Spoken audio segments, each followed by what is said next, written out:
Bismillahirrahmanirrahim. Assalamualaikum warahmatullahi wabarakatuh.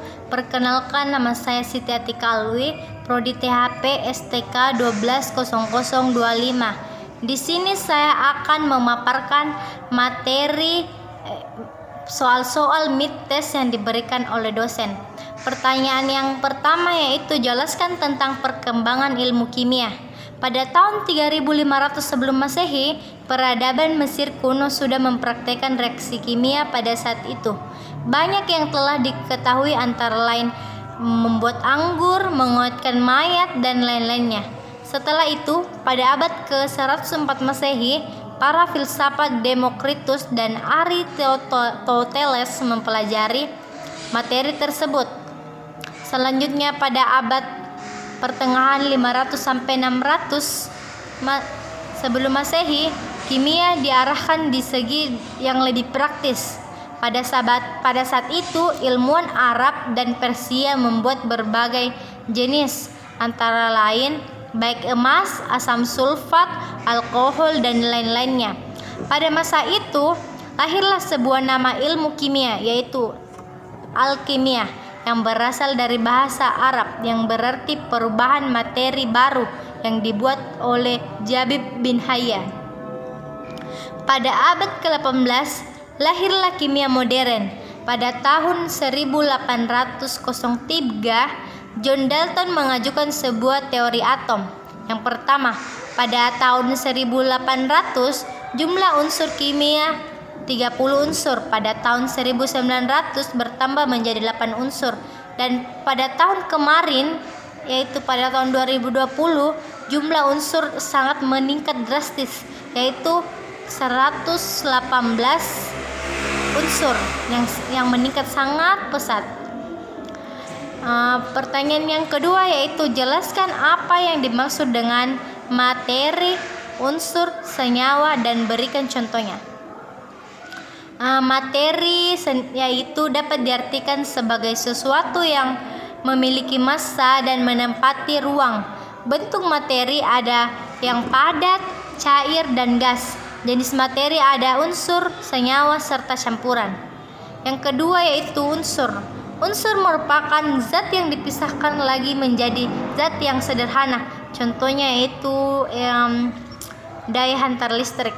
Yang ketiga yaitu senyawa. Senyawa adalah gabungan dari beberapa unsur, dua atau lebih, yang prosesnya menggunakan reaksi kimia. Contohnya seperti asam, cuka, air soda, garam, dan gula. Pertanyaan yang ketiga yaitu jelaskan tentang perkembangan atom. Menurut Demokritus, pada tahun 460 sampai 370 sebelum Masehi mengemukakan teori materi terbentuk dari partikel yang sudah tidak dapat dibagi lagi. Partikel atom tersebut yang menurut teori atom Dalton pada tahun 1803, atom merupakan unit pembangunan dari segala macam materi. Atom merupakan bagian terkecil dari suatu unsur yang masih mempunyai sifat sama dengan unsurnya. Dasar kimia, atom tidak dapat dimusnahkan, diciptakan, dan tidak dapat diubah menjadi atom unsur lain. Reaksi kimia inilah yang hanya penataan ulang atau susunan atom-atom yang terlibat dalam reaksi tersebut. Menurut teori dan model atom J.J. Thomson pada tahun 1898, menurut dia atom merupakan bola yang bermuatan positif dan elektron yang menyebarkan di seluruh bagian atom. Model atom Thomson dapat diibaratkan seperti kismis sebagai analogi elektron yang terdapat dalam roti sebagai analogi atom. Model atom menurut Thomson juga dapat diibaratkan seperti buah semangka sebagai analoginya atom dan bijinya sebagai analogi elektron. Menurut teori atom Rutherford pada tahun 1911, atom yaitu sebagian besar ruang dalam atom adalah ruang hampa. terdapat suatu bagian yang sangat kecil di dalam atom yang disebut inti atom.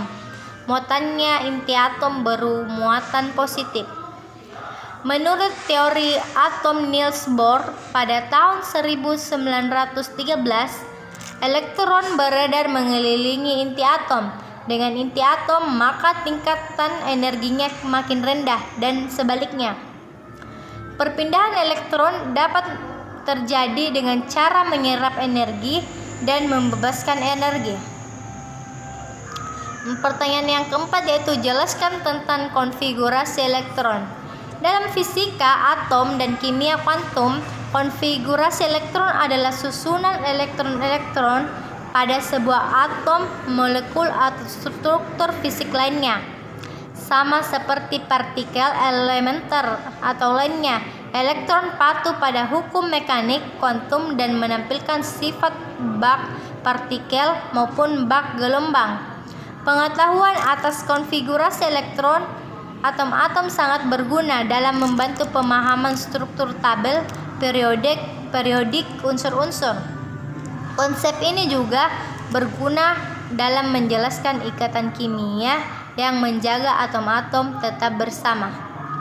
Pertanyaan yang terakhir, yang kelima, yaitu jelaskan masing-masing jenis ikatan kimia. Yang pertama, ikatan ion.